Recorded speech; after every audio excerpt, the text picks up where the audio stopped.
Hydrogen bonding असांजी रोज़मर्रा जी ज़िंदगी में थींदड़ केमिकल रिएक्शंस में एक अहम रोल अदा करे थी। उन्हनि मंझां पाणी, DNA, प्रोटीन, हनी, सोप ऐं डिटर्जेंट्स, पेंट में मौजूदु हाइड्रोजन बॉन्डिंग पंहिंजी अहमियत जी हामिल आहे। अचो वधीक डिस्कस कयूं था हाइड्रोजन बॉन्डिंग जे बारे में, त हाइड्रोजन बॉन्डिंग छा थींदी आहे। अचूं था नेक्स्ट स्लाइड जे तरफ़। The force of attraction in which hydrogen atom is covalently bonded to a highly electronegative atom in a molecule is attracted by the unshared electron pair of another electronegative atom in a nearby molecule is called hydrogen bonding. अहिड़ो force of attraction जंहिंमें hydrogen atom covalently bonded हुजे highly electronegative atom सां molecule में, जेको attract कयो वेंदो आहे हिकु ॿिए मॉलिक्यूल सां जंहिंजा अनशेयर्ड पेयर ऑफ इलेक्ट्रॉन्स हूंदा आहिनि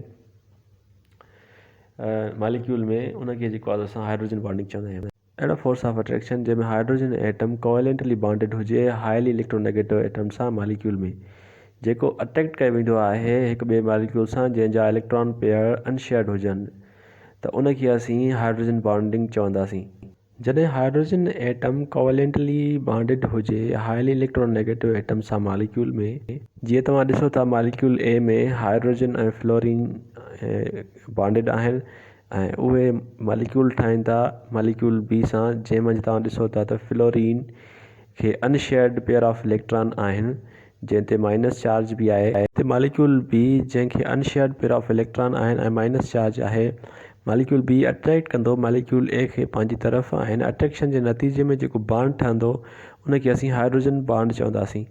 हिते मॉलिक्यूल बी मॉलिक्यूल ए खे अट्रैक्ट इन जे करे थो छाकाणि जो मॉलिक्यूल बी वटि फ्लोरीन मोस्ट इलेक्ट्रोनेगेटिव एटम आहे जंहिं वटि अनशेयर्ड इलेक्ट्रॉन पेयर मौजूदु आहिनि, जंहिंजे नतीजे में अट्रैक्ट करे थो पियो मॉलिक्यूल ए खे पंहिंजे तरफ़ ऐं इन नतीजे में अट्रैक्शन थिए थी मॉलिक्यूल ए ऐं मॉलिक्यूल बी जे विच में, जंहिंजे नतीजे में हाइड्रोजन बॉन्ड ठही थो पए। हाइड्रोजन बॉन्डिंग खे आसानी सां सम्झण जे लाइ असीं हाइड्रोजन बॉन्डिंग जी डेफिनेशन खे ॿिनि हिसनि में विरहायो आहे, जंहिंखे कंडीशंस फॉर हाइड्रोजन बॉन्डिंग बि चयो वञे थो। Hydrogen atom is covalently bonded to a highly electronegative atom in a molecule, for example OH, NH, HF। First condition असांखे इहो ॿुधाए थी त हाइड्रोजन एटम कोवेलेंटली बॉन्ड ठाहियो हुजे कि हाईली इलेक्ट्रोनेगेटिव एटम सां मॉलिक्यूल में, तॾहिं उनखे हाइड्रोजन बॉन्ड चई सघिजे थो। फॉर एग्जांपल जॾहिं हाइड्रोजन ऑक्सीजन सां, हाइड्रोजन नाइट्रोजन सां ऐं हाइड्रोजन फ्लोरीन सां कोवेलेंट बॉन्ड ठाहे थो, त तॾहिं उहो हाइड्रोजन बॉन्डिंग जी फर्स्ट कंडीशन खे फुलफिल करे थो।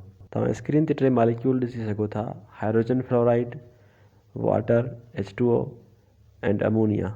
टिनी मॉलिक्यूल्स में हाइड्रोजन अटैच आहे, हाइड्रोजन फ्लोरीन सां, हाइड्रोजन ऑक्सीजन सां, हाइड्रोजन नाइट्रोजन सां। टिनी मॉलिक्यूल्स में हाइड्रोजन अटैच आहे हाईली इलेक्ट्रोनेगेटिव एटम्स सां, जंहिंमें फर्स्ट में फ्लोरीन हाईली इलेक्ट्रोनेगेटिव आहे, सेकेंड में ऑक्सीजन ऐं थर्ड में नाइट्रोजन, जेका हाइड्रोजन बॉन्डिंग जी रिक्वायरमेंट ते पूरो लहनि था। तंहिं करे असीं हिननि खे हाइड्रोजन बॉन्ड चई सघूं था।